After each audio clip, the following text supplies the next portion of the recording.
Esse é o momento em que tudo começa a pesar de verdade, porque quando as primeiras respostas aparecem, elas não trazem alívio, elas abrem novas perguntas, mais profundas, mais difíceis, mais inquietantes. Porque agora já não se trata apenas de um desaparecimento, se trata de entender como algo assim pode acontecer dentro de um ambiente que parecia seguro, dentro de uma rotina que não levantava suspeitas, dentro de uma casa onde todos acreditavam que estavam protegidos. E é exatamente aí que a história muda de direção. Porque a normalidade que existia antes começa a ser revisada. Cada detalhe passa a ser questionado, cada presença passa a ser analisada, cada comportamento aparentemente comum ganha um novo significado. E o que antes era rotina, agora parece um cenário montado sem que ninguém percebesse.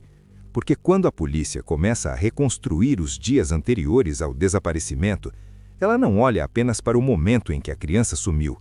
Ela volta no tempo. Ela observa quem estava presente, quem se aproximou, quem ganhou espaço, quem circulava com liberdade naquele ambiente. E é nesse retorno que surgem elementos que isoladamente não chamavam a atenção, mas juntos começam a formar um padrão que não pode mais ser ignorado. E esse padrão aponta para algo que não aconteceu por acaso, algo que foi sendo construído aos poucos, silenciosamente, sem levantar suspeitas, até o momento exato em que tudo aconteceu. E quando esse momento chegou, não houve grito, não houve correria, não houve resistência, porque para uma criança de 1 ano e 6 meses, tudo depende de confiança. E se não houve reação, se não houve barulho, se não houve desespero imediato, isso reforça uma das hipóteses mais difíceis de aceitar, a de que quem levou sabia exatamente como agir, sabia como se aproximar, sabia como não gerar alerta, sabia como desaparecer sem deixar rastros. E é por isso que a ausência de registros se torna tão decisiva.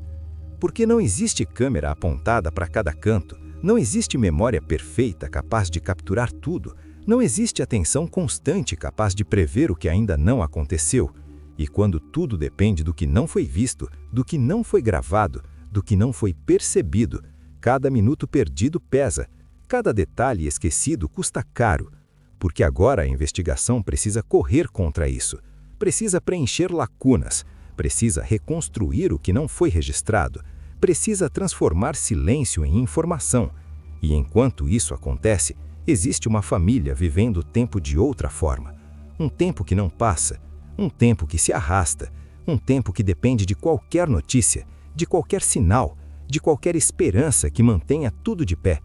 Porque enquanto houver a possibilidade de encontrar José Arthur com vida, nada pode parar, nada pode desacelerar, nada pode ser ignorado.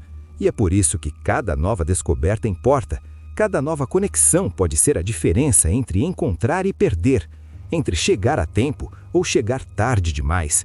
E nesse ponto a investigação já não depende apenas das autoridades, ela depende de alcance, depende de informação circulando, depende de alguém que viu algo e ainda não percebeu que aquilo pode ser essencial. Porque muitos casos como esse se resolvem fora dos relatórios, fora dos depoimentos formais.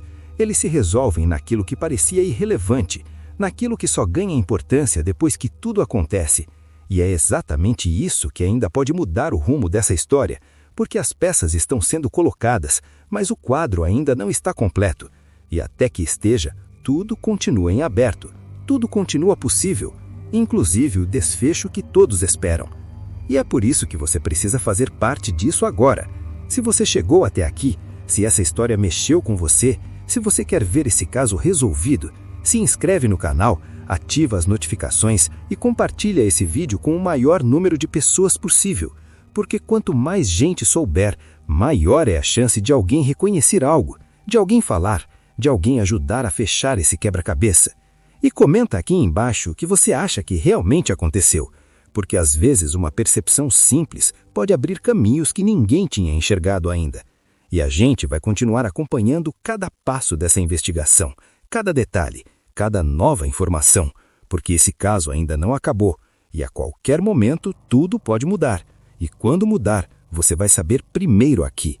Porque o que mais assusta nesses casos não é o crime, é a ausência de registros. E conforme os dias avançam, o que mais chama a atenção não é apenas o que já foi descoberto, mas aquilo que ainda não foi explicado, porque existem lacunas que continuam abertas, pontos que não se conectam completamente e detalhes que parecem pequenos demais para importar, mas que podem ser exatamente o que falta para revelar o que realmente aconteceu.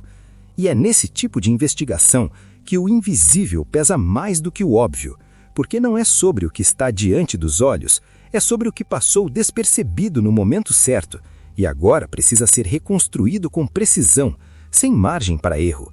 Enquanto a polícia cruza dados, analisa deslocamentos, revisita depoimentos e tenta extrair alguma verdade de quem escolheu o silêncio, porque o silêncio também é uma estratégia, mas ele não resiste quando confrontado com fatos, com registros digitais, com rastros que não podem ser apagados completamente.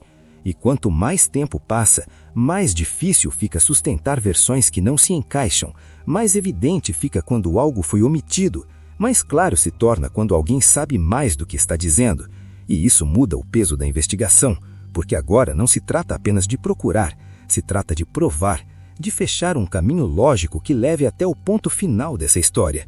E enquanto isso, existe uma linha invisível separando duas realidades. De um lado, a busca técnica, fria, baseada em dados, decisões e procedimentos. Do outro lado, uma espera que não pode ser medida, que não pode ser organizada, que não pode ser controlada. Porque para a família, cada minuto é uma eternidade, cada ligação é uma possibilidade, cada notícia é um risco de esperança ou de dor. E é nesse contraste que esse caso se torna ainda mais forte, porque ele não acontece apenas nos relatórios, ele acontece em tempo real, ele acontece agora, enquanto você escuta isso, enquanto novas diligências são feitas, enquanto novas análises estão sendo concluídas, enquanto decisões estão sendo tomadas. E tudo isso pode mudar o rumo dessa história a qualquer momento, porque ainda existem caminhos sendo seguidos, ainda existem hipóteses sendo testadas, ainda existem respostas que podem surgir quando menos se espera. E é exatamente por isso que esse não é um caso encerrado, é um caso em andamento, um caso que depende de cada peça sendo colocada no lugar certo, um caso que ainda pode ter um desfecho diferente, mas para isso acontecer, nada pode ser ignorado, nenhuma informação pode ficar parada, nenhum detalhe pode ser descartado, porque muitas vezes é no detalhe mais simples que está a virada de tudo. E se existe uma chance, por menor que seja, de que José Arthur esteja vivo, então cada esforço precisa continuar, cada busca precisa seguir, cada pessoa precisa fazer a sua parte. E é aqui que você entra de novo, porque compartilhar essa história não é só espalhar informação, é ampliar a possibilidade de resposta, é aumentar as chances de alguém reconhecer algo, de alguém falar, de alguém ajudar a encurtar esse caminho até a verdade. Então, se você quer acompanhar esse caso até o fim, se inscreve no canal agora, ativa o sininho e não perde nenhuma atualização, porque assim que qualquer novidade surgir, você vai saber primeiro aqui. E comenta aqui embaixo o que você acha que ainda não foi revelado, porque a sua visão pode abrir um ponto que ninguém tinha enxergado ainda. E a gente vai continuar acompanhando cada passo dessa investigação, cada detalhe, cada nova informação, porque esse caso ainda não acabou, e a qualquer momento tudo pode mudar. E quando mudar, você vai saber primeiro aqui, porque o que mais assusta nesses casos não é o crime, é a ausência de registros.